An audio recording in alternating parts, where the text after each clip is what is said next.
Bismillahirrahmanirrahim. Assalamualaikum warahmatullahi wabarakatuh. Di video kali ini admin kembali berbagi informasi resmi buat rekan-rekan semua terkait seleksi P3K Guru, dan ada informasi dari Ibu Nunuk Suryani ya, pernyataan terbaru dari Ibu Nunuk Suryani. Jadi rekan-rekan yang baik mendapat atau tidak mendapat penempatan, silahkan disimak videonya dengan baik. Oke, dan ada juga informasi terkait formasi kosong. Jadi silahkan disimak rekan-rekan ya. Oke, kita ke info yang pertama dulu, yaitu yang disampaikan oleh Ibu Nunuk Suryani.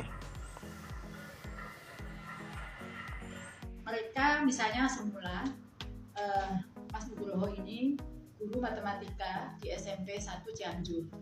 Di Cianjur itu nilai tertingginya 350. Nah, dia mendapatkan P1 ranking 1.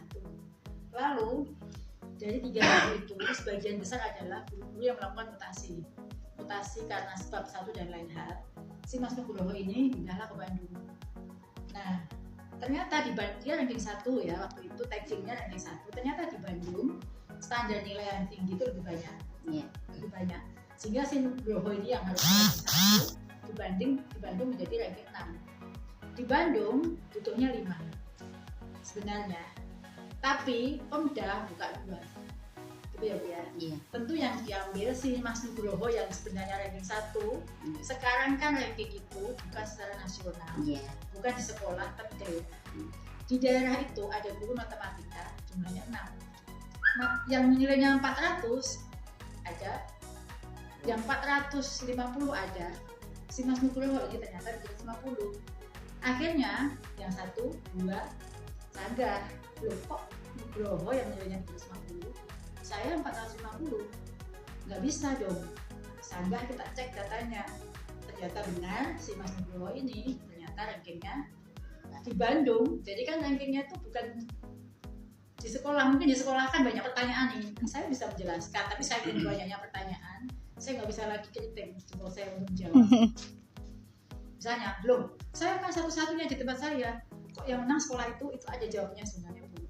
Jadi akhirnya kita mendasarkan semua keputusan itu pada regulasi yang ada, Permen 4 RB. Jadi mohon maaf kalau memang nomor 1 tertinggi semua, dilihat dulu sekolahnya negeri apa swasta. Memang ada seperti itu Pak. Sekolah negeri dulu, K2, baru swasta, gitu ya. Nah, dilihat seperti ini, kita nggak melihat nih sekarang 3.000 itu. Iya. Ya, enggak P1. Ya, jadi ada kriteria setelah itu ada di peraturan ya. Jadi bukan ada permainan atau apa. Jadi satu pun dari semua 50.000 yang menang itu saya tidak kenal. Jadi kalau ada tujuan permainan itu sangat kecil. Satu pun saya tidak kenal. Jadi negeri dulu, baru K2 dulu, negeri, PPG yang bilang setting, baru swasta. Pokoknya kalau formasinya 5 berarti 4 tingkat loh, gitu ya. Nah, akhirnya si guru tersebut yang sudah pernah mendapat notifikasi Anda mendapat. Nah, yang tadi itu adalah informasi dari Ibu Nunuk, rekan-rekan ya. Jadi kita lanjut lagi ke informasi yang kedua, dan ini informasinya dirilis Sabtu 11 Maret 2023 atau tepatnya di hari ini. Masih banyak formasi P3K Guru 2022 belum. Nah, ini belum terisi. Simak penjelasan Pak Anas. Jadi di sini katanya masih banyak formasi guru 2022 belum terisi. Oke, kita cek bersama-sama rekan-rekan ya. Pada seleksi P3K Guru 2022, pemerintah Kota Cilegon, Provinsi Banten membuka formasi sebanyak 626. Adapun jumlah pelamar formasi P3K Guru 676 orang, dan yang lulus seleksi hanya sebanyak 506. Jadi yang lulus itu hanya 506 rekan-rekan ya. Dengan demikian formasi guru P3K 2022 di Kota Cilegon yang belum terisi masih mencapai ratusan, karena yang lulus hanya 506. Jadi total pelamar 676, sementara yang dinyatakan lulus ada 506. Ini disampaikan oleh Kepala Bidang Pengadaan, Pemberhentian dan Informasi Kepegawaian BKPSDM Kota Cilegon, Gundala Anas, dikutip dari GPNN Banten.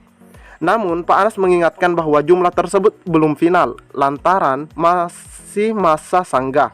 Jadi rekan-rekan juga di daerah manapun itu sama, bahwa apa yang hasil yang muncul saat ini itu belum final rekan-rekan ya, belum final karena masih ada masa sanggah sebagai tahapan seleksi P3K Guru 2022. Meskipun sudah dinyatakan lulus, masih harus melewati masa sanggah.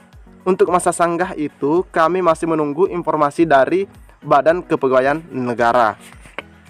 Jadi rekan-rekan yang sudah mendapatkan penempatan atau tidak mendapatkan penempatan, yang mendapatkan penempatan jangan terlalu senang dulu karena bisa saja digeser oleh yang lain begitu melakukan sanggah. Begitu juga yang tidak mendapatkan penempatan, silahkan melakukan sanggah jika memang rekan-rekan itu layak ya, berhak untuk menyanggah. Anas membeberkan pihaknya membuka kuota P3K sebanyak 1064 formasi, terdiri dari guru 626, kesehatan 253, dan tenaga teknis 185 formasi. Anas menambahkan untuk formasi tenaga kesehatan saat ini menunggu tahap usulan penempatan dan nomor induk P3K. Jadi ini untuk yang kesehatan memang luar biasa rekan-rekan ya. Mereka itu gerak cepat. Karena ini sudah menunggu tahap usulan penempatan dan nomor induk P3K-nya. Semoga juga untuk guru segera juga rekan-rekan ya, supaya rekan-rekan juga bisa menikmati atau menjadi aparatur sipil negara 100%. Jumlah yang lulus P3K formasi tenaga kesehatan ada 224 orang dari total 388 pelamar. Dia menegaskan kuota P3K tenaga kesehatan masih ada yang tersisa. Kalau dilihat kebutuhan P3K, tenaga kesehatan belum memenuhi formasi.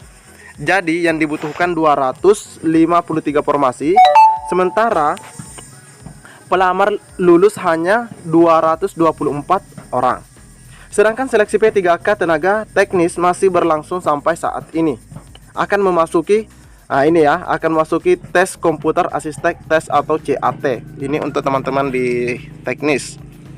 Ada 1197 pelamar yang bakal mengikuti CAT dengan kuota P3K tenaga teknis 185. Jadi ini persaingannya cukup luar biasa rekan-rekan ya.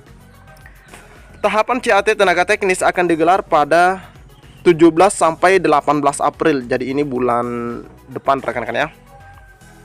17 sampai 10 April 2023, sambung Pak Anas. Jadi untuk teman-teman di Banten, ini tepatnya di Cilegon, ini masih masih ada formasi yang kosong katanya. Hanya 506 yang lulus, sementara formasinya 600 lebih. Oke rekan-rekan ya, jadi ini adalah informasi dari Ibu Nunuk dan juga dari Pemda, pemerintah daerah. Mungkin cukup sampai di sini, lebih dan kurangnya admin mohon maaf. Assalamualaikum warahmatullahi wabarakatuh.